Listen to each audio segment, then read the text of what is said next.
There are places where people have a connection to the natural world that sustains their economy and their way of life. This is the story of such a place. We go now to the village of Grand Lake Stream in Downeast, Maine, population 100. For generations, folks there have made their living helping people from around the world experience the outdoors in all its glory. Now they are accomplishing something akin to an environmental miracle. With the help of supporters across the country, they have saved more than 350,000 acres of forest and lakeshore from development. Their community forests supports public recreation, fish and wildlife habitats, and sustainable forestry.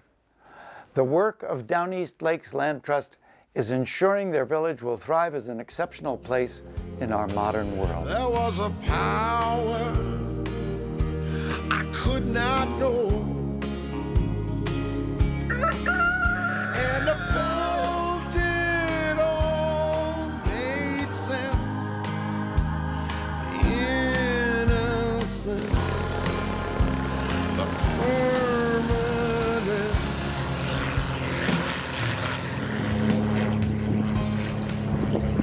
Right now we are near the village of Grand Lake Stream and flying over the 370,000 acre area that Downeast Lakes Land Trust set out with a vision to conserve back in 2001.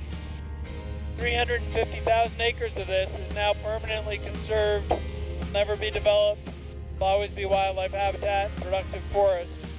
And we're working to protect the 21,700 acre West Grand Lake Community Forest right around the village of Grand Lake Stream.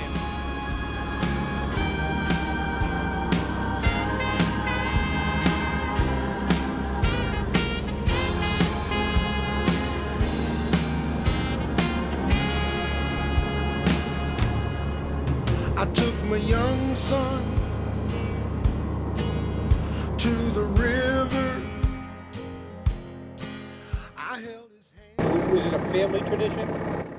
I traveled with my grandfolks, and father and mother, of course, in these canoes, and that's what we were expected to do as we get older, make a living, and that's one way we knew how, was to be a guide. That's a good thing to be known for. You know, there's been up to 10, 11 sporting camp lodges located in this area. My family's been involved here since 1905. We've had property here, so I'm a fifth generation visitor. And my husband grew up here. He's a third generation guide here. This is a sporting camp. We have housekeeping camps here, and we have some guests that have been coming over 50 years, and most of our guests are regulars. And they come to fish West Grand Lake here and the stream. And at one time, I think there's probably 50 guides in the village. I think everybody's been a guide at one time or another. You try to carve out a living. A lot of the boys have other things they go and do, but most of them pretty able as far as taking you in the woods or on the water. They were brought up to that, so that's what's expected. Culture is, he goes out in the woods, cuts down a tree, and then he comes home and builds a canoe with it. Grand Lake Stream has a long heritage as a destination for outdoor recreation. By the 1830s, people were coming from Boston and farther away to fish for landlocked salmon in the stream. Guides started then, and by the 1860s, it was featured in national sporting media as one of the best fishing destinations in the country. It still is. By the river.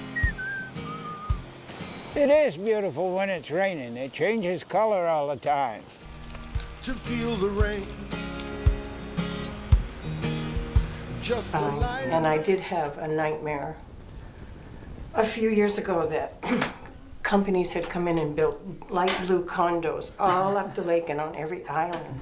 The timber management company that owned the land was very, very aggressive in cutting. The truckloads of wood that moved through town, the sticks just got smaller and smaller, and you could see it. And if you destroy the woods, you've destroyed the water. If you've destroyed the water, you've destroyed the fishing. You know, it just all so interrelated that it was necessary to do something, or we wouldn't have anything. The livelihoods that are here are all based on the natural resources. Building the canoes, the guiding, the lodges, so it's all dependent on the resources. This waterway is our whole way of life. It's our living, it's our heritage. It just wouldn't be the same if it was lined with camps and houses and developed. There was concern that our way of life would be threatened, that at some point in time when there was a major change in ownership of the land, that there could be a gate go right up here, and access to the land and the waters would be cut off. And that would change our way of life completely. So we were afraid that we were going to lose a couple really important things to us. So we formed a little group and tried to figure out a way to stop those things from happening. And that's where it all began. Well, I think the atmosphere was one of grave concern. The idea being that what people always had considered sort of their natural way of living and the natural rights to go out onto the land and go out on these waters and that sort of thing, that could come to an end. Well, we decided we had to do something, so we had a meeting and formed a committee. The committee decided that they would try to form a land trust. We had heard of such things. It all made sense. Innocence, the permanence. We needed some money to help get this project started. And we put an article in the warrant to raise $10,000 for help to give to the Downeast Lakes Land Trust to protect this land. When the land trust first started, there was some mistrust. I was the most skeptical of all of them, but there's really no other option here. Jet skis and condominiums are not going to do it for us. And so it took us a long time to get the community together to understand that we were being proactive and going to take care of the land for our community and by the community, that was going to stay that way. There was patience. And we had a big crowd of people come in and put it to vote.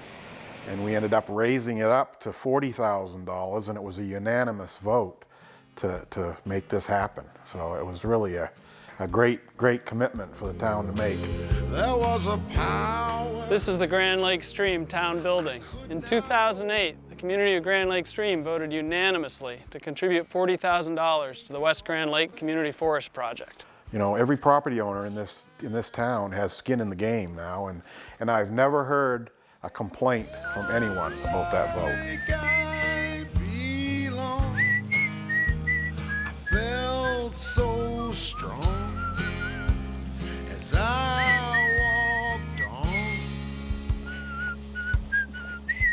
There was rhythm. Right now we are in the middle of the Farm Cove Community Forest. We actually have a shoreline on 9 lakes on this property. There's 71 miles of lakeshore. This is a 33,700 acre property owned and managed by the Land Trust for wildlife habitat, public recreation, and a sustainable forest economy. The thing I like most about working on the Land Trust property is that I know that I can come back to my harvests and keep managing them in the future. We have a forestry committee that's a very important part of the trust. We have a company that manages the operations for us, and they have a forester who works very closely with us. I'm the operations forester for the Downeast Lakes Land Trust. I decide what timber gets cut where, and I present my ideas to the Land Trust, and they approve, deny, or alter my plans. And they're taking out whatever prescription Kyle's designated for this piece of ground. It does provide an economic benefit to the trust because we do harvest and sell this wood. Now, creating these openings and thinning it out a little bit, we'll get more diverse species coming in and maintaining some of the current ones that are here, and it'll grow into a multi-strata stand that will provide habitat and a more continuous sustained yield of wood in the future. So we manage the forest with a real emphasis on wildlife habitat. We are always looking at sustaining habitat for the full range of native wildlife across this landscape. We follow what we call focused species forestry, and we take any given acre and decide what habitat potential that acre can provide. So that if we have a deer yard area or riparian zones, we're very careful about how we treat those and where we cut and where we don't cut. We do cuts for birds, you know, for partridge and woodcock, that sort of thing. Our management of the property is certified by the Forest Stewardship Council. It's an independent third-party annual audit of our forest management practices. And it means we meet a rigorous set of environmental and social criteria in our management. By the river. We now are looking at another 22,000 acres, and that is a piece of the puzzle that's missing. So the property that we're trying to protect right now stretches from this stream through all of this forest right over Amazon Mountain to West Grand Lake. You had these 22,000 acres around the village, and it's the last big piece of land around the community. And it's a $24 million campaign. It's not an easy thing for us or this small community. There's a big hole right now in our property, and we have one piece left that we're very committed to, and it's our priority to raising the money, and we're reaching out in every direction possible. The permanence. 50, 75 years down the road, it's going to be, wow, what a place you got here. There's not going to be places like that much anymore. They can't believe it's the same as it was in my grandfather's day. I'm doing just as he did, take people around and be a guide, so you don't often find that, I don't think. There's very few places in the United States of America that can make that claim, and that's why we work so hard, so that not only we could use it, but our friends and family and our neighbors throughout the United States and the people that want to come up here and visit. It's a great asset. One of the wonderful attributes of this country up here is that there are no gates. There's no posting, no trespassing signs. The roads are open, the trails are open, the lakes are open, they're accessible, and it's available for everybody to come in and use. People that come here can go out on those lands, and there'll never be a no trespassing sign out there. The public can just use it, and that's going to be another rare commodity in the future. I just admire the people, past and present, that have lived here and forged their lives out of this little corner of Maine. It doesn't change. The people don't change, the values don't change, the land doesn't change, the resources are here and they're abundant. As I say, I hope I get 37 more years.